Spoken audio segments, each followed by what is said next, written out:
கந்தன் திருநீரணிந்தால் கண்ட பிணி ஓடிவிடும். கந்தன் திருநீரணிந்தால் கண்ட பிணி ஓடிவிடும். குந்தகங்கள் மாறி இன்பம் குடும்பத்தை நாடி வரும்.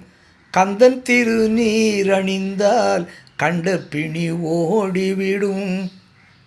சுந்தரவேல் அபிஷேக சுத்த திருநீரணிந்தால் சுந்தரவேல் அபிஷேக சுத்த திருநீரணிந்தால் வந்த மூத்தவளும் வழி பார்த்து ஓடிடுவாள்.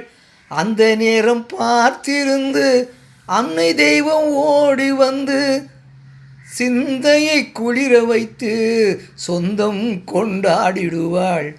கந்தன் திருநீரணிந்தால் கண்ட பிணி ஓடிவிடும்.